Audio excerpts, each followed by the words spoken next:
Well, good morning. We're just going to wait a few minutes to get started. We find that usually most people show up around 2 minutes after noon.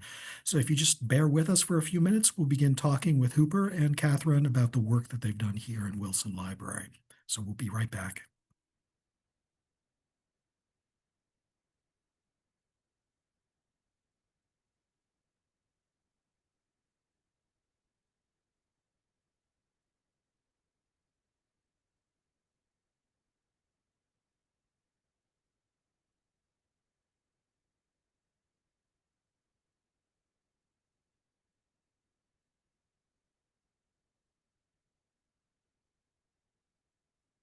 All right. Um, my clock seems to indicate we can get going. So we are. So welcome to Wilson Library's Research Forum. My name's Matt Turry, and with my colleague Nadia Clifton, I have the pleasure of organizing the Wilson Library Research Fellowships. And this is an opportunity for us, after our fellows have come here and looked at our holdings, to come back together and really learn about what they've done and really sort of more selfishly learn more about our holdings. You never quite know what you have in a library, and it's always interesting to talk to people that have looked at them in ways that are very different than the ways that librarians look at them. One of the things I'd like to say to you, just as a precursor to this, is the run of the show is fairly simple. Hooper will talk first for about 30 minutes, and then Catherine will talk for another 30 minutes, and then we'll come back together and we can ask questions. You can ask questions either using your voice, or you could actually just put them into the chat and we'll read them out loud for them. There are a couple of slight bookkeeping issues. If you are sort of attending this, at least in part for the CLE credit, at the end of the discussions today, there'll be a link that'll allow you to get credit. The other thing is, if you want to have a conversation about using Wilson Library as a part of your work or just because you're interested in it, or if you want to think about applying for one of our research fellowships or one of our artistic fellowships, we're happy to talk to you, this year. So as we begin with Hooper, let me just do a nice introduction, or a brief introduction, and Hooper was nice enough to provide me with a bio, which is always very helpful. So Hooper Schultz is an oral historian and PhD candidate in history here at UNC Chapel Hill. He's earned his MA, his master's degree in Southern Studies, and his Master of Fine Arts in Documentary Expressions at the University of Mississippi. His research interests include the U.S. South, gay liberation and lesbian feminism, higher education, student activism, and queer oral history. His dissertation research focuses on the history of gay liberation era activism in college towns and on university campuses in the U.S. South. Beyond his dissertation work, he has several works and public history projects forthcoming on diverse LGBT activism centered around Durham, North Carolina, in the 20th century. Specifically, Hooper was here in a Southern Studies Fellowship in 2024, and that was supported by the Jacqueline Dowd Hall Fellowship Fund. So, Hooper, welcome back, at least virtually, and the floor is yours. Thank you, Matt. Just one second while I get this squared away to share my screen. Can everyone see that? Cool. So yeah, my name is Hooper Schultz, and I am a PhD candidate in history at UNC. Thanks for having me, especially Matt and Nadia for this invitation. Also to Matt for advice on archival collections to check out and a lot of incidental support throughout the years.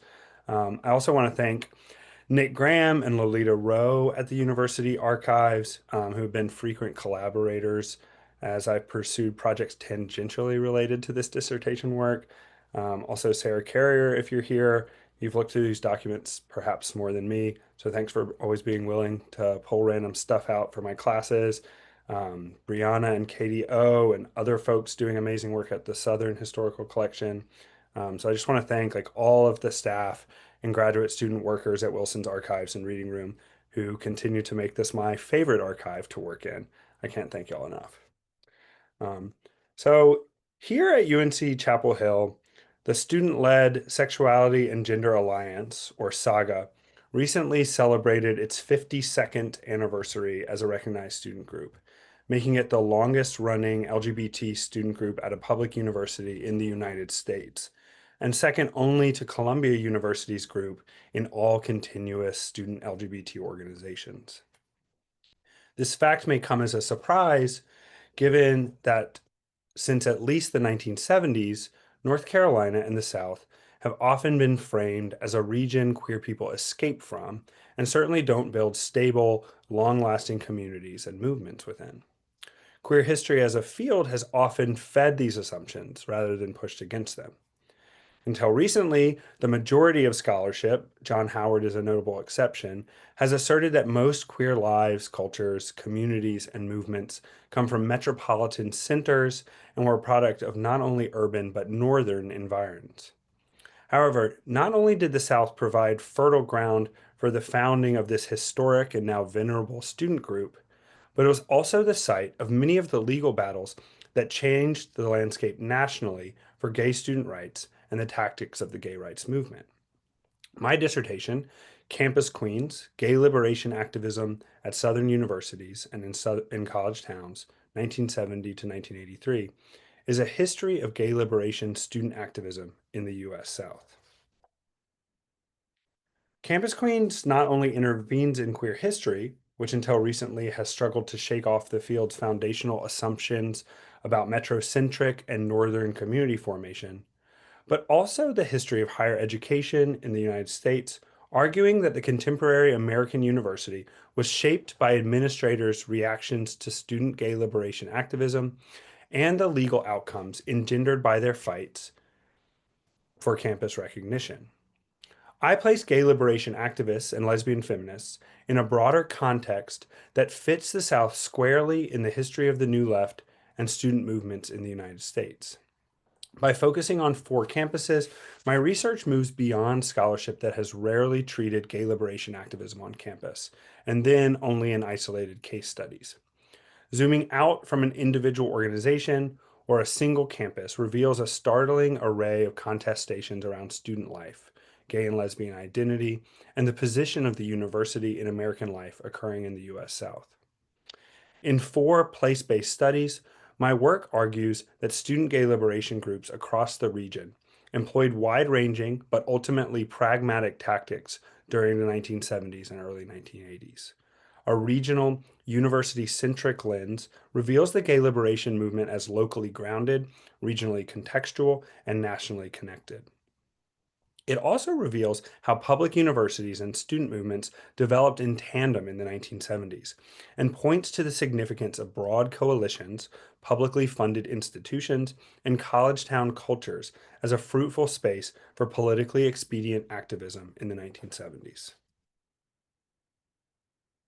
My project gives a clear vision of the contested social, cultural, and political forces that define the United States in the 1970s and 1980s, and the importance of college campuses to the fight for gay and lesbian rights in the late 20th century. Because conservative and gay rights discourses nationwide shaped each other in the South, the home of the nascent moral majority was also a wellspring of the gay and lesbian press and gay liberation. Since W.J. Cash's influential Mind of the South, scholars have emphasized conservative forces in the South and contrasted the region with supposedly freer and therefore more generative urban North. They have also framed the rise of the moral majority as the natural and inevitable outcome of the increased visibility of queer people in a region reductively called the Bible Belt. While those forces were formidable, accounts that take for granted the rise and power of the Christian right cannot account for gay liberation's flourishing in the South, despite rising conservative concern with homosexuality, sexual promiscuity, and a post 1960s reaction to student activism. Centering gay liberation activists on Southern college campuses, their strategies, political successes, and coalitions reveals the new right's 1970s ascent as piecemeal rather than uniform. While R. Marie Griffith has characterized the new right as united in ideology and single-minded in goal, the reactions of conservative university administrations and citizen activists foreground a different story. Their responses were varied, contextual, and often tepid in the face of gay liberationists' appeals to equal inclusion and human rights. In addition to illuminating the sporadic and contested nature of the new right's rise, My project challenges prevailing narratives of the 1970s as a decade of New Left fracture and declension.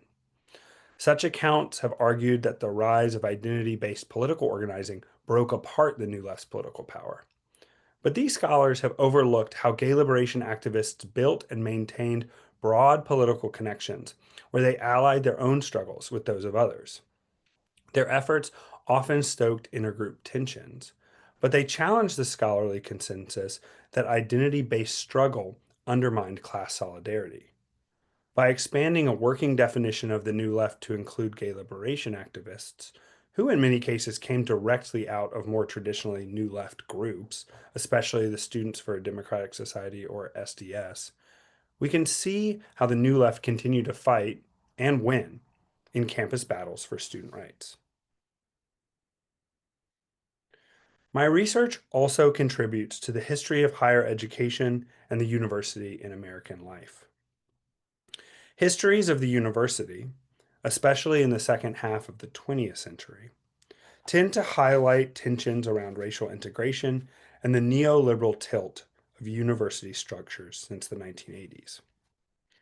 As those accounts reveal, life on campus muddled the distinction between public and private life through student life and living arrangements. Such arrangements, coupled with universities' physical, cultural, and institutional qualities, nurtured improvisational gay liberation activism and fostered both demands on Southern college campuses that revealed those spaces as malleable and generative.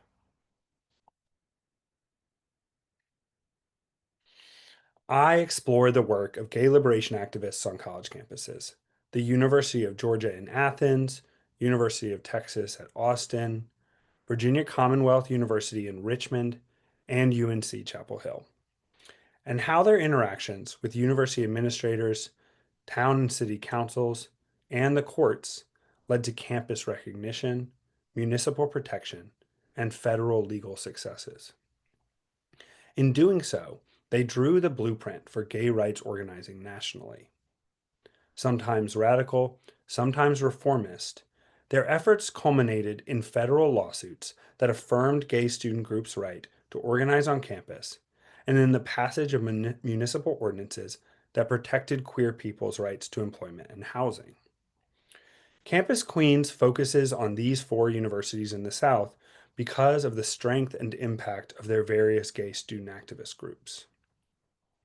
Their regional location unites them, and the actions of their administrators demonstrates that they saw themselves as peer institutions. The project focuses on the histories of each town and city and the universities that grew up within and around them. From there, it shows how gay and lesbian communities formed in the college town South, and how gay liberation movement groups formed out of these communities' confluence with the New Left at a time when student and civil rights were on the forefront of many Americans' minds and their TV sets. From there, it follows the actions of student groups such as the Gay Alliance of Students, Gay Liberation Front, Carolina Gay Association, and the Committee on Gay Education, along with countless other smaller activist groups and individuals. Other interlocutors include campus administrators, town council members, and concerned citizens. I examine the inter-administration communications of university officials, student groups records, newspapers, conference pamphlets, and broadsides. The archival keystones of my research span across the U.S. South in four separate states, while other archival sources of gay liberation activism history are far-flung from Los Angeles to New York City. University archives like UNC's, especially the papers of deans of students and those collected by other administrators about campus, are a rich source base. Student group materials like the Carolina Gay Associations, while often collected later, are also key. Periodicals, especially campus, local, and gay newspapers, as well as legal sources such as court briefs and rulings, are integral to seeing how gay student activists understood themselves and how they were seen by others.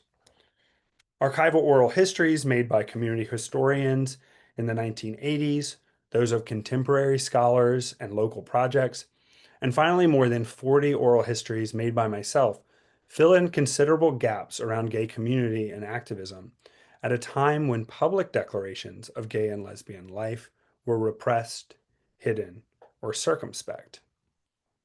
These varied sources enable me to understand a complex interplay of governmental actors and activists shaping one another's actions around gay and lesbian rights and student protests.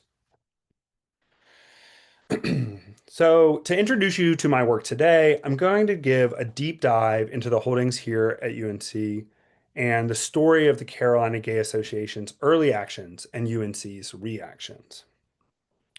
So, I spent time in more than 10 archival collections during my research period at Wilson Library, both in the Southern Historical Collection and in the university archives.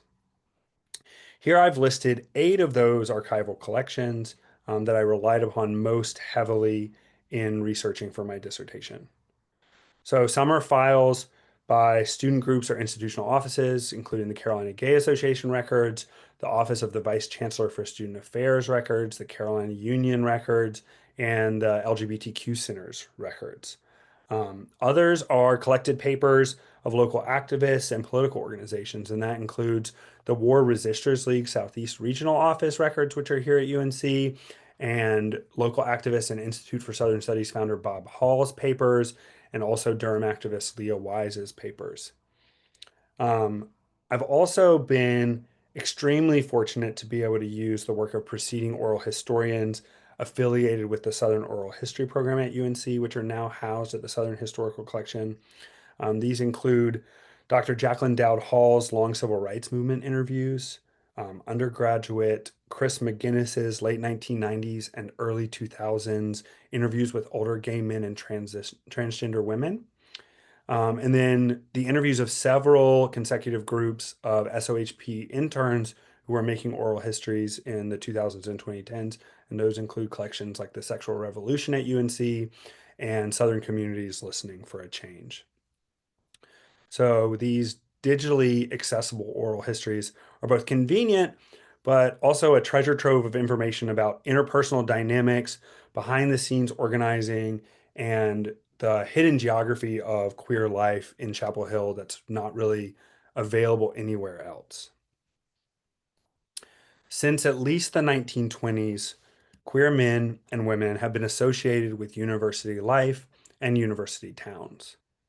The steady, oftentimes high paying jobs afforded by public universities attracted the eccentric and the unattached, as well as the highly educated and artists, queer people. Men and women in the US South moved from more rural parts of their state and from other parts of the country to attend school and to work jobs that universities created. This pattern intensified as part of the expanding university and state bureaucratic systems associated with the period after the Second World War. Southern universities and college towns were sites of this uniquely Southern brand of gay liberation, shaped by both the conservative forces in these states and the university politics, but also by the civil rights movement experiences of local activists. Gay liberation in these towns grew out of pre-existing, overlapping queer communities stratified by race, class, and gender. So here I have a document from the Carolina Gay Association records. It is the application for recognition as a student campus organization. Birthed in early in the spring semester of 1974, the CGA had its roots in a gay awareness rap group. Rap groups were loosely organized, student-led groups that focused on mutual support, peer counseling, and working on the shared problems of a group of individuals. The rap group was not a university-recognized group. It was meeting at the Lutheran Student Center, which at the time was on Rosemary Street. But they decided that they wanted to have this campus recognition. They're one of many such consciousness-raising groups popularized by the women's movement during this time. And after they apply in the middle of the summer of 1974, they are officially recognized as a student group by the Dean of Students, Donald Bolton, on September the 6th, 1974. And as far as I can tell from the archive, there's really not a lot of discussion about whether or not UNC and the Dean of Students are going to recognize this student group. It's pretty perfunctory, which we will see later is really interesting in terms of the history of gay student groups in the South. So after the group is recognized, they waste no time in getting things started. They hold a grand opening party 10 days later in the basement of the graduate dormitory at the time it was a graduate dormitory in Craig Hall. So students distributed posters around campus that had in a coy nod to Greek life, this lambda, lambda, lambda across the top, as you can see, which is three Greek letters. And it says, Rush to the Carolina Gay Association open house. They're playing on Greek fraternity and sorority rush practices. The next line is encouraging readers to come out to Craig Green Room, another double entendre, imploring gay students to be proud of their identities. And we can see that speakers are advertised and refreshments are promised. And so this poster is on campus. It's also reprinted by the Daily Tar Heel. They're shocked by this poster. It's all part of this politics of visibility that the Carolina Gay Association is immediately practicing on campus as soon as they are a registered student organization. So, perhaps obviously, there are some negative responses to the Carolina Gay Association's recognition as a registered student organization. Individuals from across the state of North Carolina responded with letters to both President William Friday and Dean of Students Donald Bolton concerning the university's recognition of the CGA. Administrators saved many of these letters, thankfully, and detailed their responses. So here is one especially interesting to me letter. It's from the Director of Alumni Affairs within the General Alumni Association, now known as Carolina Alumni. This is Clarence Whitefield. The first line is, in these days of a rapidly changing society, few things shock me anymore, although some things disturb me. And I won't go through all of it, but I just think it's really it's a good example of these letters, which are coming from like donors and board members and just other people all over the state, also folks from other universities. But his final line is, in my book, it's bad enough if homosexuals simply have an organization, but that's their privilege, and I don't question it. Yet I do strongly differ with those who felt the university should extend its official sanction to such a group. And I think that this line is important because it's showing that the conversation is about this official recognition. And we're going to see that that official recognition and the right of students, the First Amendment rights of students to assemble and have free speech, is central to why Donald Bolton has recognized this student group. So here is Dean Bolton's response, and these are in the Carolina Union records, actually. So Dean Bolton and the Chancellor Farabee Taylor, they send around a memorandum of law to concerned board members, donors, constituents, showing that court case outcomes in places like New Hampshire and Athens, Georgia, and then also ongoing legal battles in Austin, Texas, and Richmond, Virginia, prove that it's better for the university to respect student free speech and allow the CGA to remain a recognized student group. So that is the primary argument they're making, right? Is a legal protectionist argument. They're saying to these constituents, they're not agreeing with what the CGA stands for, is doing, but they do believe in free speech and they don't want to run afoul of federal courts, who are siding with student groups heavily at this time. Donald Bolton also, though, although he may not be completely aligned with everything the CGA is doing, he's certainly a sympathetic figure as far as Dean of Students goes. And he, goes out on a limb to say in this letter back to Clarence Whitefield, who is like, I can't believe this is happening. He says, let me state that I believe in the right and freedom of this group and any other group to organize in our society and to stand for those things in which they believe. I do not ask that they agree with me, only that they have the responsibility to state their beliefs openly and to respect the rights of others. So this is probably familiar to us, this kind of couching everything in a right for a campus discourse, a free speech kind of conversation. So that's what Dean Bolton and Chancellor Taylor are leaning on in 1974 in their responses to all these very upset conservative administrators and constituents. So, what happens now, right? There's been this um, perhaps surprising to the activists recognition of their student group, which they had geared up for there to be a big fight about. That doesn't happen. So they start to organize for more. They're going to push for more. And they do something that's really remarkable. So a year later, in the fall of 1975, almost exactly a year later, on September 8th, Carolina Gay Association activists led by Tom Carr proposed amendments to the town of Chapel Hill's non-discrimination ordinance that would include sexual or affectional preference to the list of protected classes in public employment. Although the revised personnel ordinance, with the addition concerning affectional preference and marital status, passed unanimously and with little fanfare, this was a historic moment. In North Carolina, which was already well known on the national scene for longtime Senator Jesse Helms's outspoken view on homosexuality, queer students had effected the passage of a non-discrimination ordinance protecting themselves. They had successfully, and with almost no resistance, added new language to the town code that asserted their rights as queer people to workplace equality. By contrast, New York City, which is widely recognized as an epicenter of the gay liberation movement, would not establish similar legislatively sanctioned municipal protections for another 11 years. As John D'Amelio pointed out in his foundational history of gay and lesbian community formation, despite their rhetoric of isolation and invisibility, gay liberationists did not create almost overnight a mass movement premised upon a shared group identity.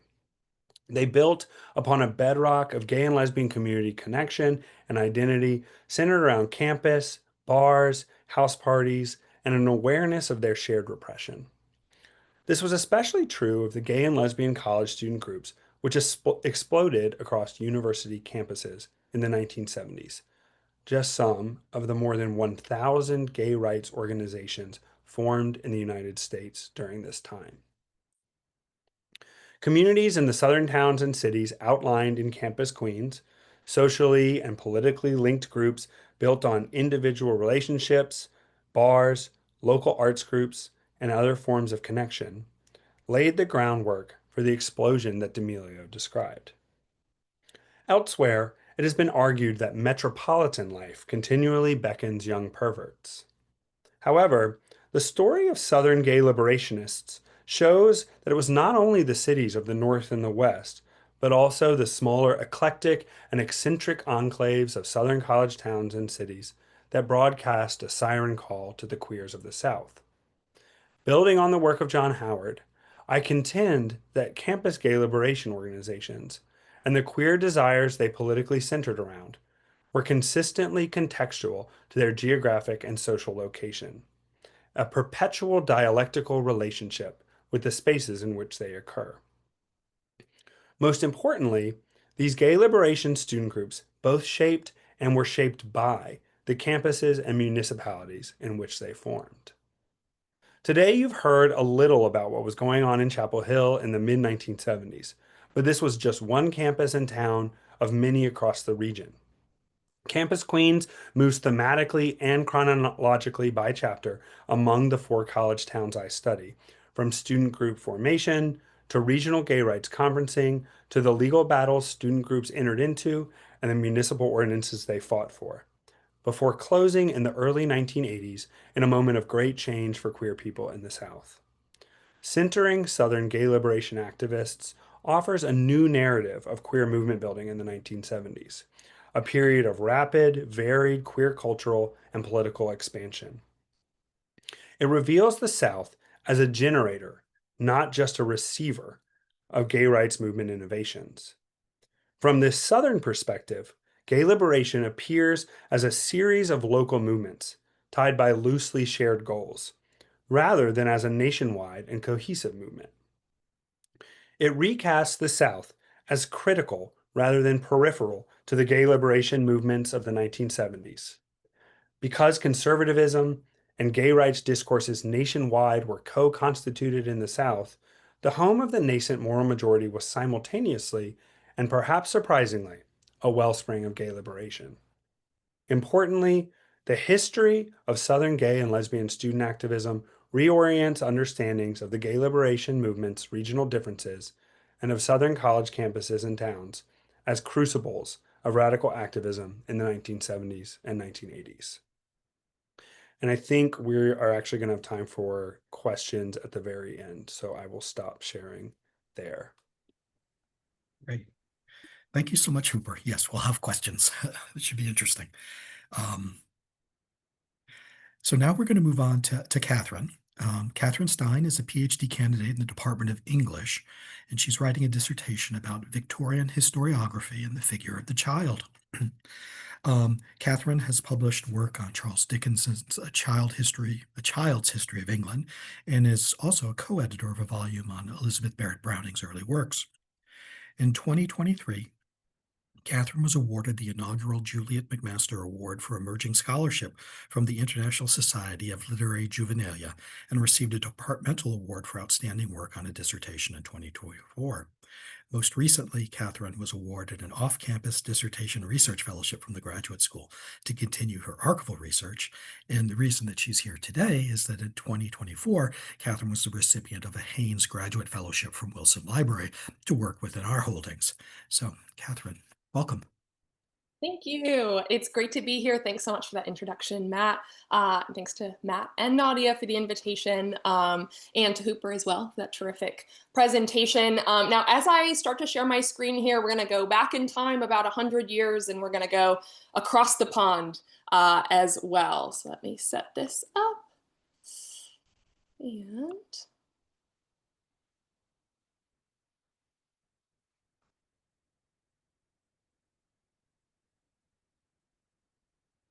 awesome. All right. Is everyone able to see that okay? Yes.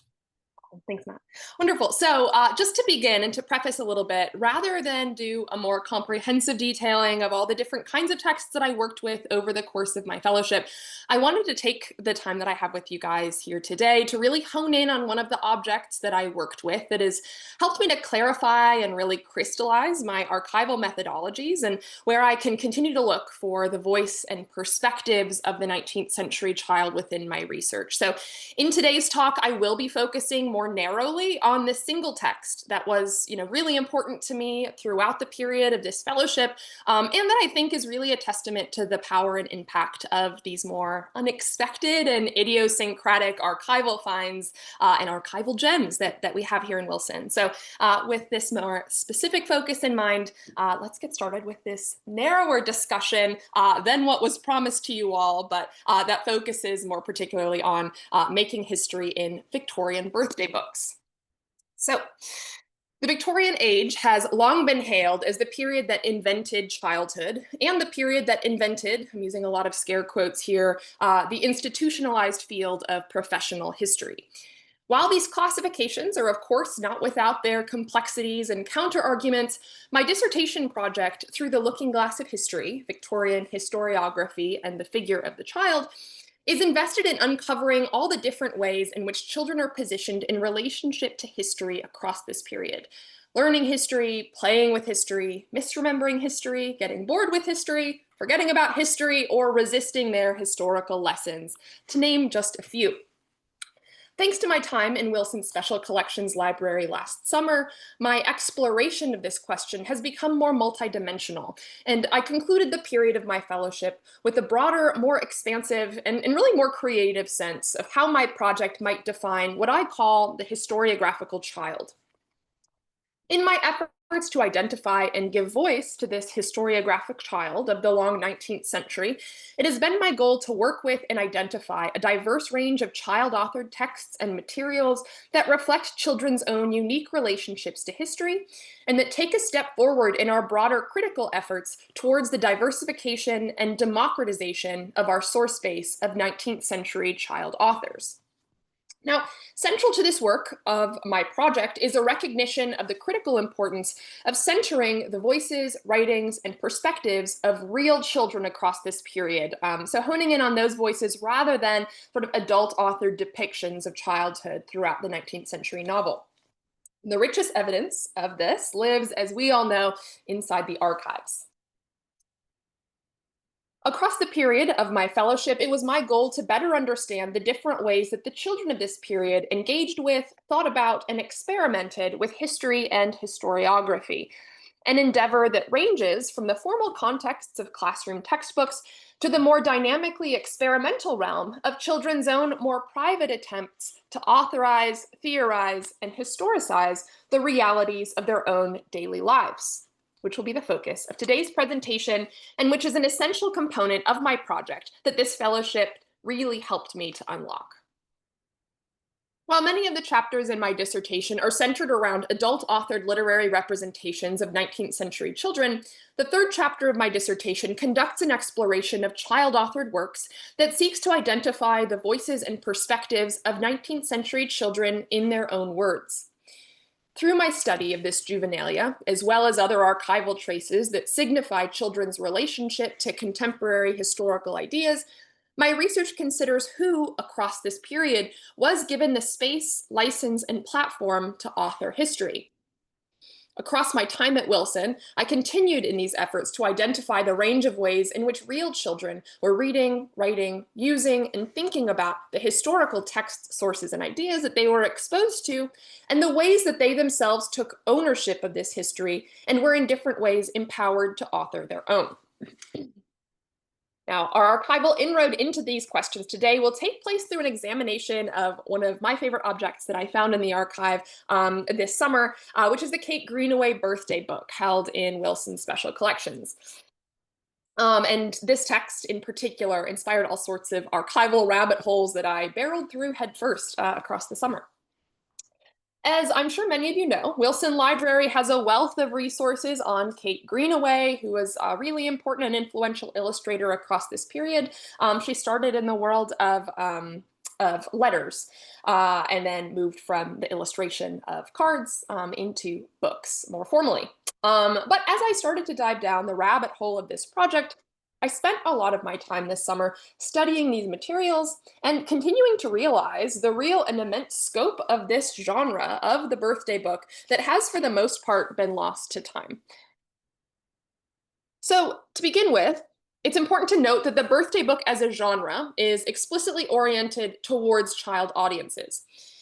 According to scholars Basilis, Berichter, and Stearns, the modern birthday as a widely accepted phenomenon is unquestionably a mid-19th century invention.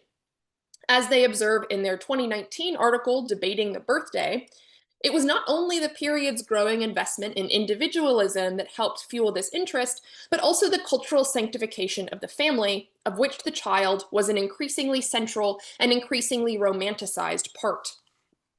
To contextualize all of this within the broader landscape of the children's book market, Claudia Nelson reminds us that the number of print texts available to the young across this period was rapidly expanding, what Nelson characterizes as a remarkably diverse and often innovative, sophisticated, ever-expanding, and heterogeneous body of work for children. And the cultural rise of the children's birthday book in the late 19th century was very much a reflection of this phenomenon.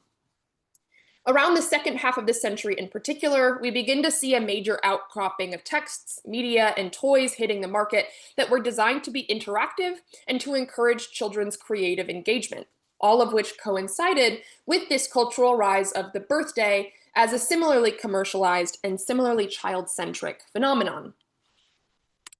As it follows, it is no surprise that the 19th century children's book market took full advantage of these joint commercial trends and were quick to produce what scholars characterize as a proliferation of birthday books, both in Britain and the United States from the mid-century onward.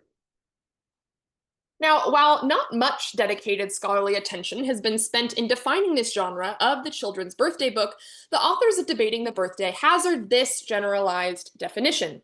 They call it a type of book that often offered uplifting quotes for older children as well as adults, with different dated entries intended to map, commemorate, and catalog each day of the year. While the content of the standard birthday book varied widely according to publisher, author, and illustrator, generally speaking, these were books of dates and poems, often adorned with illustrations, whose main literary function was to invite the child into the compositional space of the book to interact, intervene, co-author, and create. In this way, each book's dated entries could be used as a means by which the child might document the dates of their own lives, record the birthdays of their loved ones, take note of important historical dates, or transcribe the dates of historical or celebrity figures. As it follows, this is a genre that walks the generic line between journal, autograph album, and address book, a kind of text that capitalized on the interrelated 19th century cults of memory, commemoration, and celebrity in different ways. As a literary genre organized entirely around what I see as the pseudo-historical commemoration of these different annual events, I conceptualize the birthday book as a rich site of historiographical potentiality. And it was through the interpretive vehicle of this archival object in particular that many of my ideas about the historiographical affordances of these more private compositional spaces were really clarified for me. In my own work, I consider the birthday book as a subcategory of literary juvenilia that invites the child writer into the literary and compositional space of the book to collaborate as co-author and equal. In many ways, this can be understood as an extension of what Seth Lurer says about children's literature writ large, namely that the book as object offers a unique point of communication with the child. In the genre of the birthday book, however, we see this go a step further. The genre itself is built around this active and reciprocal conversation between child and book, where the child is not only an active participant, but in fact an author in their own right.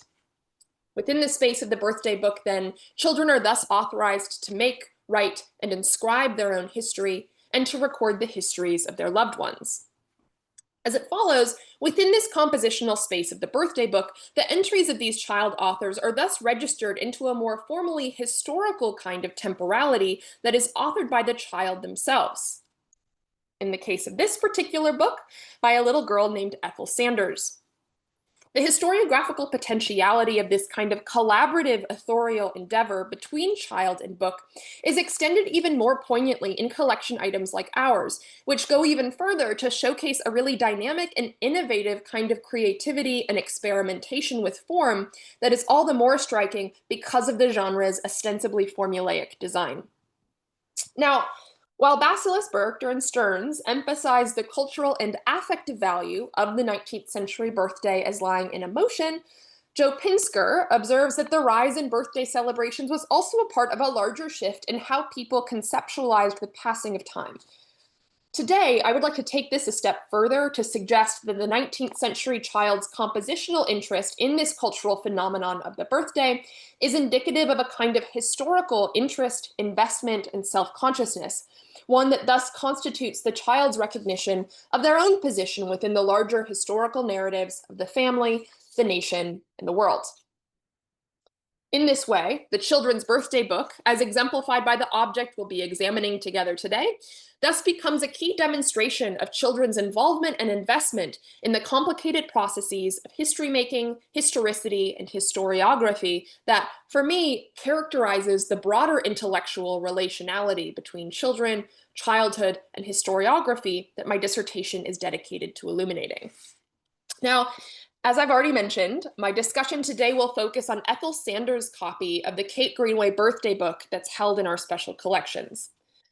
As we introduce ourselves to Ethel this afternoon and the ways in which she wrote, reflected, remembered, and commemorated within her book, I will also argue for the extent to which children's interest in the birthday, and in particular, this compositional impulse to explore and record the event of the birthday more generally, should be understood as a fundamentally historical impulse and as an important expression of history making for the child author. As I see it, Ethel's literary exploration of this concept of the birthday can be understood as a mode of historical authorship and as a creative assertion of historiographical authority. Now, before we get to know Ethel, we'll start by familiarizing ourselves with the object itself. Begin with, the Kate Greenaway birthday book is itself an important and truly canonical example of the birthday book genre, and Greenaway's book in particular is characterized by a complexity that encourages the child writer to interact and experiment, and to exert their own creative authority.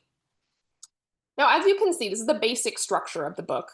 The structure itself gives a lot of physical space for the child collaborator to not only write on these lined pages here, but also a lot of marginal space and blank space more generally to really scribble in there and doodle and really sort of experiment with the form.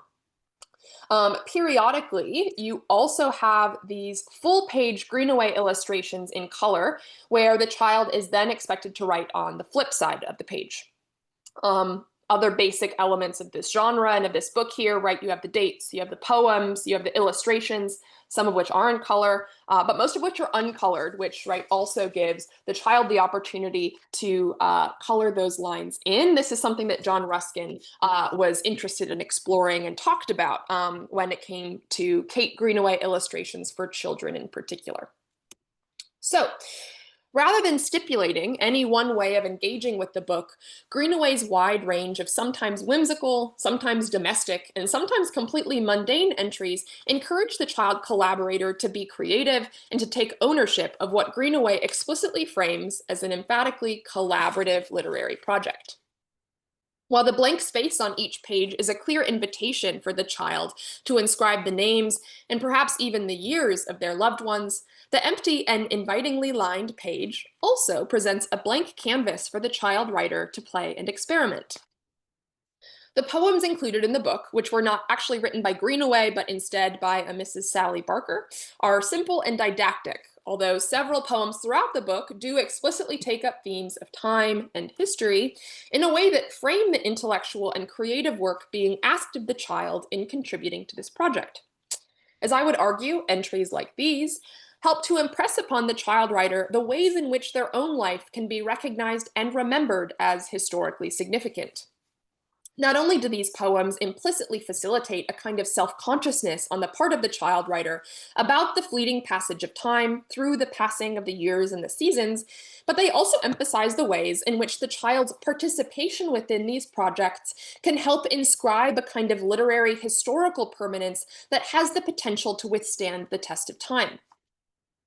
In addition to this, there are also several entries that explicitly reference historical characters and historical scenes, all of which are rendered within the historically elusive visual context of the famous Kate Greenaway style, which was well known at the time for popularizing a nostalgic and kind of picturesque Queen Anne-styled 18th century past. You can also see this in other items from our special collections like this one from Greenaway's illustration of the Pied Piper of Hamelin, which is a story set around the 13th century. While Greenaway's book was first published in 1880, our engagement with this text will begin 9 years later, in 1889, when this lavish birthday book was presented to a little girl named Ethel May Sanders on the occasion of her 10th birthday. According to census records, Ethel was born in 1879 to Thomas and Elizabeth Sanders in Staffordshire, England.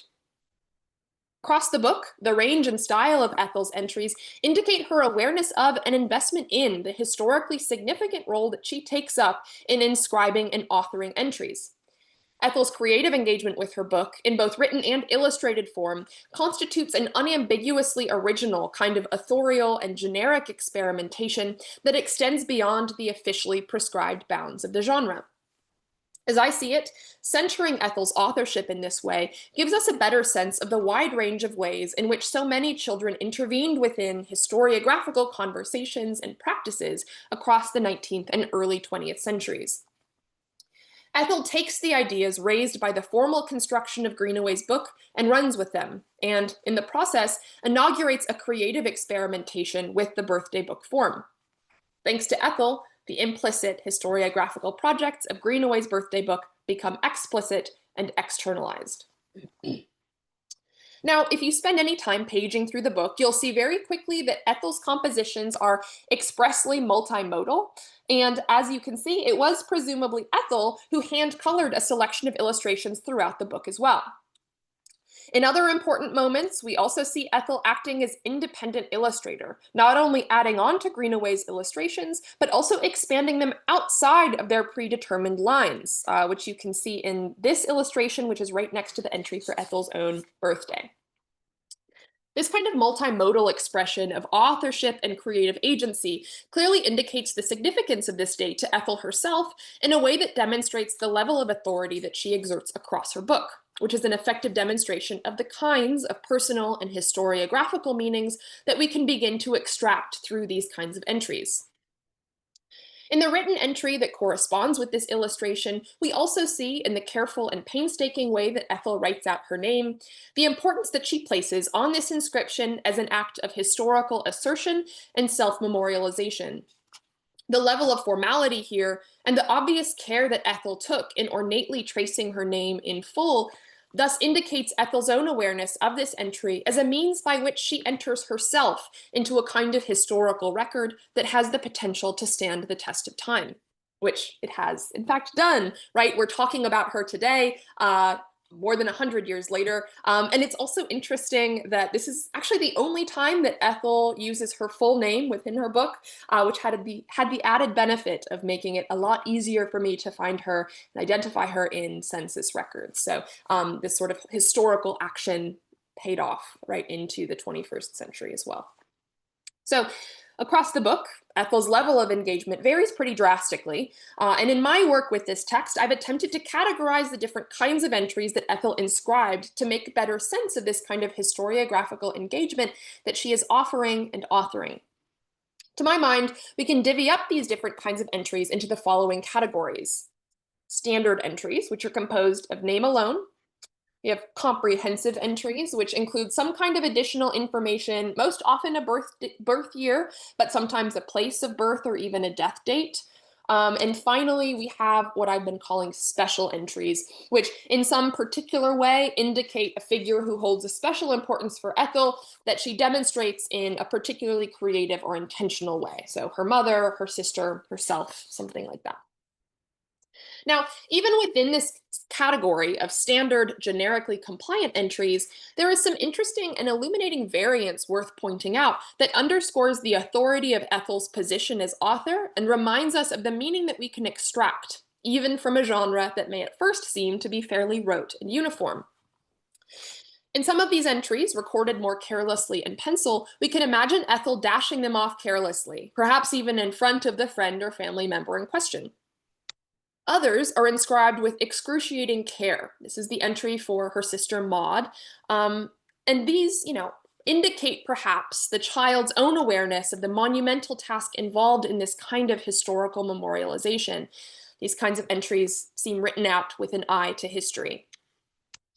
Other entries still are littered with mistakes and errors, mistakes that Ethel sometimes caught, sometimes didn't catch, and often didn't really care enough to correct at all. From this stylistic and generic variance, we can extract historical meaning about Ethel's relationships, and about Ethel's life. Now, to move next to the second category of comprehensive entries, one special entry in particular can help underscore the creative and authorial significance of something as apparently insignificant as an anonymous middle-class child's entry of a name within a book. With this in mind, let's turn to the entry that Ethel wrote for her father, Thomas. As you can see here, Papa's birthday is marked carefully in ink, with excruciating care and artistic precision on the entry for September 18. On the second line of the entry, however, much less carefully, we see in an almost ghostly pencil, reluctantly traced, where Ethel has also marked, maybe even with a slightly shaking hand, the month and year of his death, as if willing him, through the act of her faint inscription and through the ostensible impermanence of her pencil, not to be dead. Within this entry, we even see Ethel's equivocation. Was the year of his death 1898 or 1899? Was Ethel's reluctance to set into stone any one date a demonstration of her own yearning for his death to not be real at all? These are the questions that this kinds of archival attention elicits and rewards. What we see here ultimately is an active historical authorship, where Ethel is serving as the chronicler of her family's history that would otherwise have been lost to time. Instead, we are talking about it today. Now, in addition to these more customary entries, which participate more or less conventionally within the standard parameters of the genre, Ethel also introduces within her book a new type of entry that stretches these parameters even further and explicates the more overtly historical work of this kind of composition. As you can see here, inscribed in and alongside the names of her own family and friends, Ethel has gone in and added the names and dates of her favorite members of the British royal family. Across her book, Ethel includes entries for Princess Louisa Caroline, the sixth child of Victoria and Albert, Leopold George, Duke of Albany, their eighth child, Princess Beatrice Mary, who is the ninth and the youngest child of Victoria and Albert, and also Princess Louise Victoria of Wales, who was actually not the daughter, but the granddaughter of the Queen, and she was not the first, but the third child, and the eldest daughter of Edward, who was, right, the Queen's eldest son and heir. Ethel also includes two separate entries for Queen Victoria, because Ethel messes the first one up. Now, in my view, these entries demonstrate the ways in which the birthday book can actually be understood as a kind of historical genre, wherein Ethel, as child author, has empowered herself to take up this role of historian in a way that situates her within the public chronicles of Great Britain's history and Great Britain's royalty. In positioning herself and her family onto the same rhetorical plane as these queens, princesses, and princes, Ethel's entries constitute what I see as a pretty radical act of rhetorical and compositional leveling, not only bringing the child author up to the level of historian, but also asserting herself and her family as rhetorically equal participants within these historical and national narratives. As her entries in the book progress, Ethel almost seems to become more interested in documenting the lives of these royal figures than she does in documenting the lives of her own friends and family. In this entry, for example, we see how Ethel's interest in her friend Mabel clearly takes a backseat to her literary and historical investment in the Duke of Albany, who, unlike Ethel's friend Mabel, is given the full benefit of a beautifully adorned and carefully rendered script, while poor Mabel is memorialized only in the form of a faint, sloppy sort of scrawl. Queen Victoria's two entries are comprehensive, if also sloppy, and after Ethel course-corrected here, apparently she belatedly realized her error and went back in to correct for the actual month of Victoria's birthday, which was in May. Victoria is ultimately given the distinction of a special entry where additional information is included beyond that of her birth year, though Ethel clearly never bothered to go back and correct her first mistake.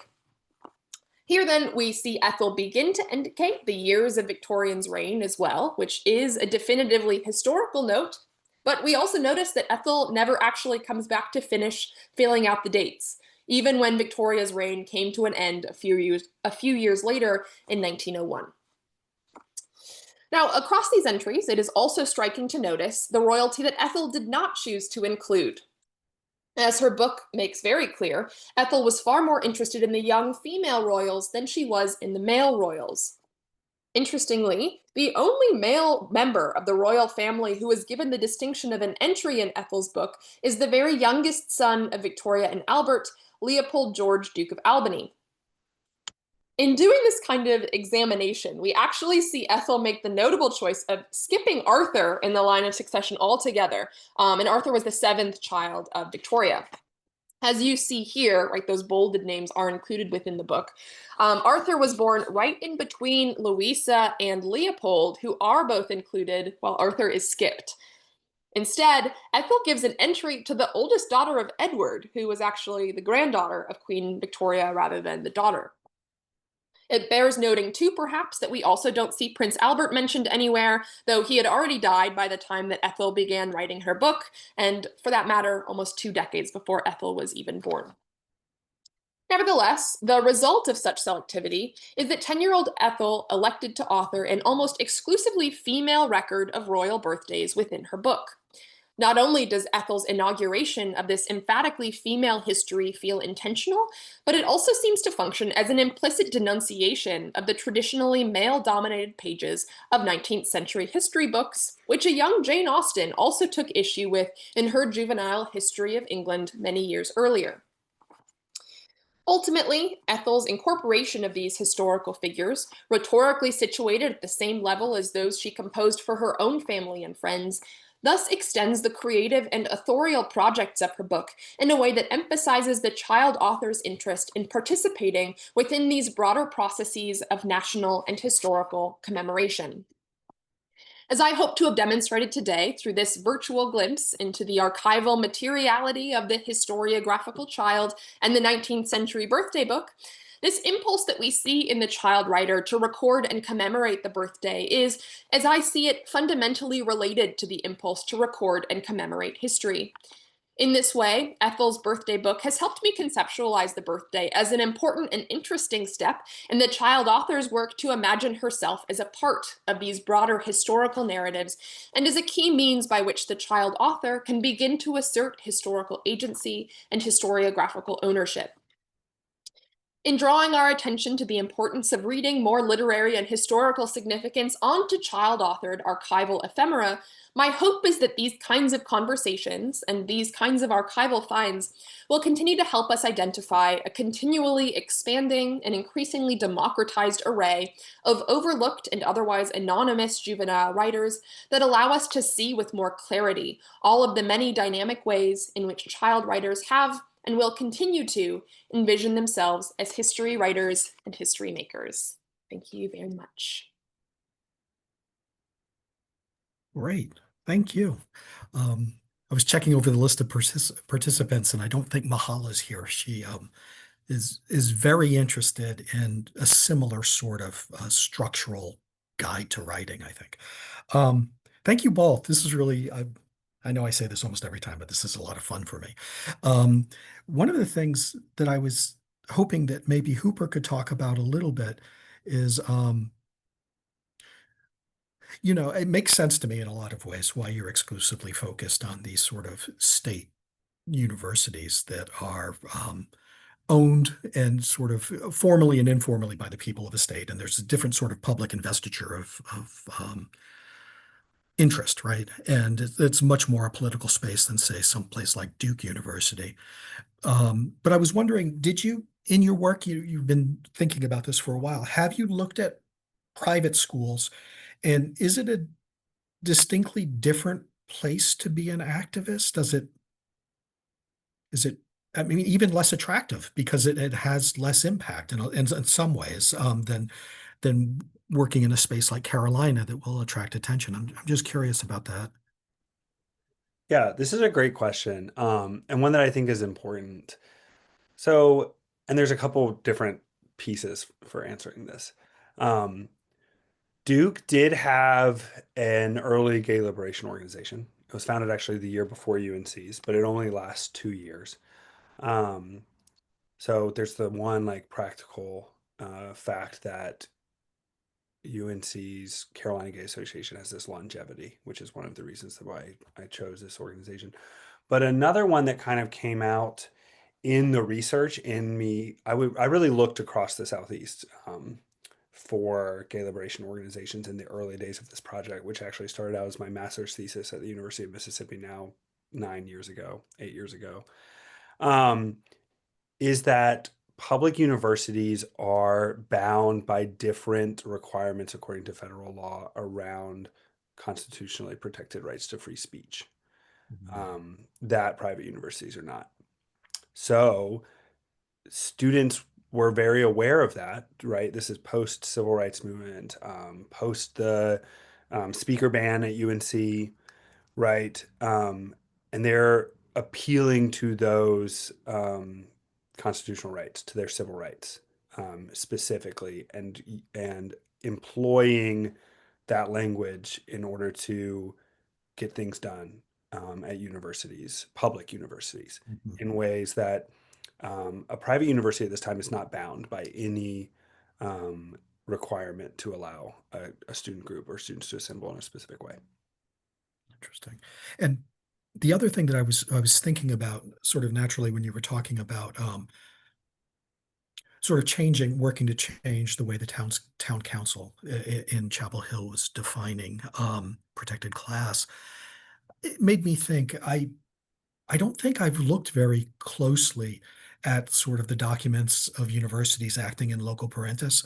Um, for men, it seems that there's a greater volume because they were much more assertive, I think, in that role with regard to women on campus. Um, were there were there rules and structures in place um, to actively sort of stifle gay activism, gay people, or was it just, or were they relatively silent and just does this make sense as a question? I think so. I'm going to repeat it back to you in the way I'm understanding. Yes. So you're asking about university policy that is functioning as in loco parentis, which is that the university or the institution, right, is taking the place of the parent um, in the lives of the students who are living on campus, which is the way that it was prior to the late 1960s and even into the 1970s. But court cases once again kind of changed that. And if this was affecting the lives of men or especially queer men and women Yeah. on campus, rather than what we usually think of it, which is conversations around co-eds or women joining universities in the late 1960s. And the answer is yes, absolutely. I am more familiar with this at the University of Georgia, which is one of the other locations that I study because it's much more tied up actually in the gay student activism. But um, a lot of these university policies have to do with moral turpitude, which is Mm, vague language that basically is like things that the university administration considers immoral. So a lot of this is sex outside of marriage, public drunkenness. A lot of times it's framed around what would be like embarrassing to the university, right? These like mhm. the Carolina Way or whatever. Um, so a lot of it is about vague control. It's not necessarily delineated. Like this is Right. good and this is bad. But certainly, at least at the University of Georgia, and I think that we can kind of map that onto the University of North Carolina, um, arrests for same-sex sexuality, um, which was a felony in North Carolina at the time that the Southeastern Gay Conference happens in 1976, would have been grounds for suspension, expulsion, being kicked off campus through those moral turpitude policies and in loco parentis. Interesting. Does that answer your question? It really does. It does. Thank you. Catherine, when I was looking at the book, the birthday book, I wondered about, so a lot of times libraries, when they're collecting, are interested in clean copies. They're interested in books that are as new as possible or look as faithful as possible to the way that they were created. And I'm wondering, are you being able to find books that are heavily marked? Is or is that posing a problem? It's posing perplexities. I wouldn't say problem necessarily. That was really one of my first major hurdles as I was going in to try to assemble that sort of like first massive swing at the archival bibliography. Because even when there are marks in books, they are not always indicated just in the sort of metadata for the different library entries and the different library hits. And so periodically, and I know, Lori Langbauer is doing this, Elliot is doing this in library science as well. People like Mahal are doing this, right? But having these conversations and sort of going up to the folks at the library and making more explicit note when we see these interesting, particularly historical marks within the book so that those can be better flagged. And I would say, like, as a critical movement as well, this is becoming a point of larger interest. I'm thinking about like Andy Stauffer's Book Traces project, which is sort of an interesting example of the different ways in which history extends across time, right? There is a real sort of like palimpsestic potential of like, here is a 19th century child, here is a different color, which maybe makes it a 20th century child, and how is the 21st century reader layering on top of that? But it's been a point of perplexity for me, especially because what I'm about to do next semester in the research that I'll be undertaking, hopefully, is to take a look, just a look at a whole bunch of history textbooks. And of course, it's only going to be the naughty children, the bored children who are scribbling in the margins, but I'm looking for ways to find that voice. And again, not often tagged in these sort of formal indicators of archival bibliographic material. Yeah. It's funny. There are two things that I didn't look into your account to see if you've looked at them, but the things that I was thinking about is there's a really interesting diary by a young boy named Lancelot Blackford that would be worth looking at. And I think we have a digitized copy. And the other thing is a very weird document, and you may have seen this. It's the Hurlbeck book. It's this book that lived in a family for a long time. It is a plantation ledger, but it became a scrapbook that this young boy, I think, I'm sort of gendering him on the basis of mostly the cutouts that are put in there, but it looked mostly like baseball, and it was late 19th, early 20th century. So it's kind of an odd object. The other thing I was wondering about, and I'm curious for my own, well, I'm always just curious for my own self when I ask these things, but this, are you writing about the idea of this history being equated with bookishness? This idea that because I could, as a child, you're sort of attracted, well, history is a book. It's very reductive, of course, but I'm wondering if that's part of what you're assessing here and that sort of mindset. I mean, that section, I mean, to your first point, thank you. And I've written those down. I'm gonna head back in and take a look at those. And that also sort of reminds me of something else I was going to say about the different strategies that I have begun to develop for finding these traces of the children. And one is it sounds similar to the Hurlback book that you were just mentioning, but the Sarah Rebecca Cameron papers Yes. has this host of similar, it's a collaborative authorial project. It's very Bronte-esque, as all of the daughters in the family are sharing this book and writing letters back to one another, or writing poems and novels back to one another. I had some excerpts of it on the screen here, but that was one strategy that I found was effective, and I'm sure there are better ones. But one book that I did find a marking of was within the Cameron paper collection. I knew there was a child who was very eagerly starting to scribble around, and so I went back and looked into that collection, and that's how I found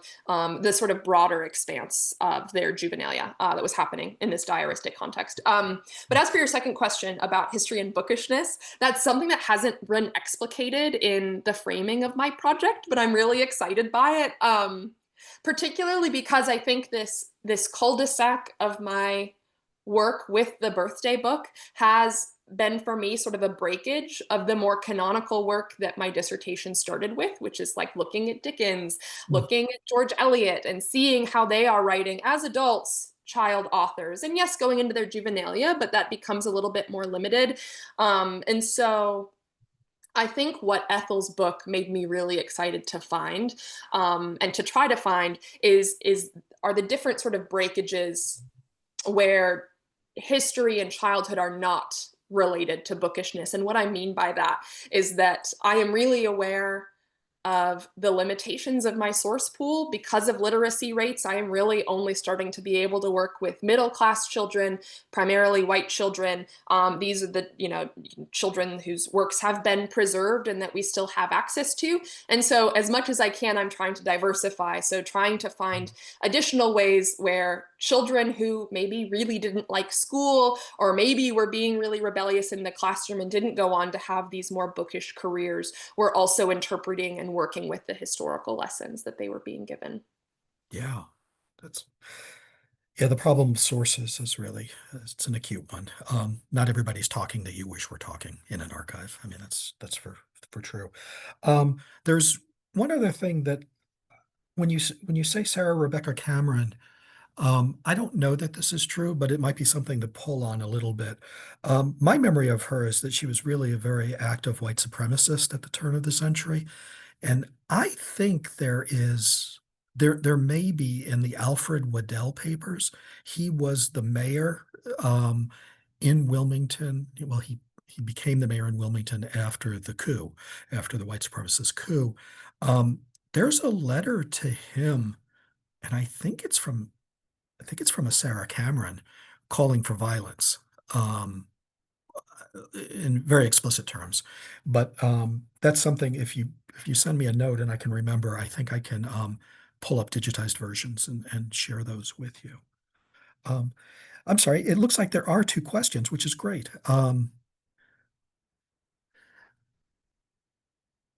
Oh, um, so one of them is more of a comment, and I expect you can both see it, but I'll just read it out loud. I very much enjoyed both presentations. Thank you. I don't have a question, just wanted to say that it's wonderful to see how the archives are enlivened by the research that you're doing. Yes, that's why we wanted to talk to them too, because it really does enhance our understanding of our collections. Um, Both Hooper and Catherine have spent much more time looking at objects than we are allowed to do because we are doing other things and answering emails and helping other researchers. So this is an opportunity to know much more about our collections than we would in the course of our normal days.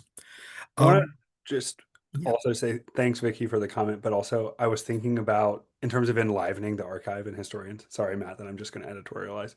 Um, that I was listening, Catherine, to your great presentation and thinking about how you were talking about like going and talking to the archivists about this marginalia and the value of it, or juvenilia, and how I have also done that within archival collections that where I'm working with the archivist to like there's just so much stuff, right? And to kind of point out the value of things that it otherwise is it's really hard to get.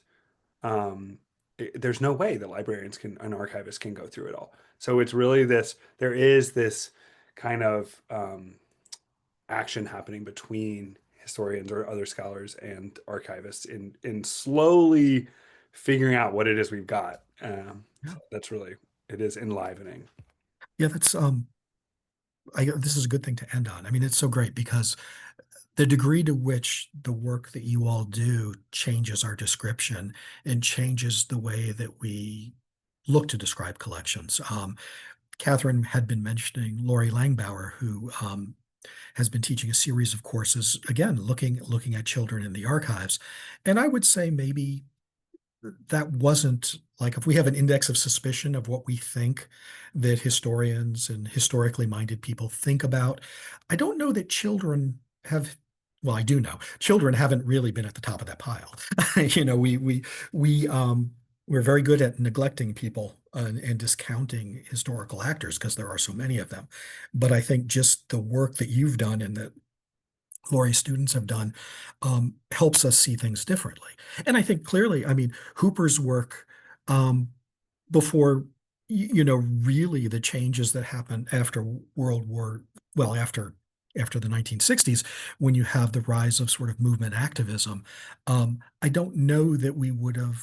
I'm sure that the collections described before that time didn't talk about gay people in the southern space. They may have been coded in a way that suggested some things about somebody's sexuality, but that would have been pretty rare. But now we know people care about these topics. So anyway, I again thank you so much both for coming here, and I hope to see you in the archive soon. Oh, there you go. And of course, if there's anything we can do to help you, please let us know. And Catherine, I'll be in, if you can send me a note, I can send you Blackford and a couple of other things. That sounds wonderful. Okay. Thank you Well, all. and I guess the last thing I'll say is this is the last one this year. So Hooper and Catherine are the capstone of this year. But in February of next year, we will begin these conversations again about this year's fellows and what they found in the archive. So thank you all for coming, and we'll hopefully see you soon. Thanks, y'all. Thanks, Matt and Nadia. Yeah. Have a good day, guys.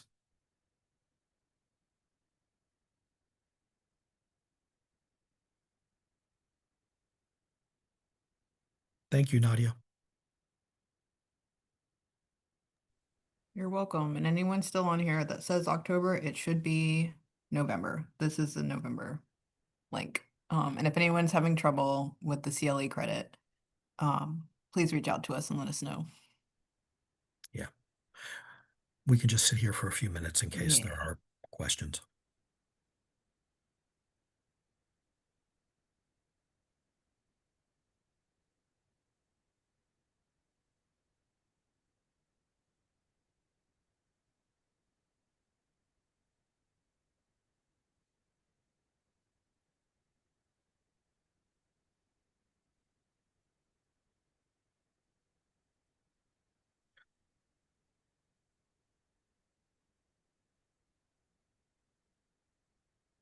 So Nadia, after this, do you have a second or do you have to run off to a meeting right away? No, I'm good. Let me stop sharing. Let me stop recording. So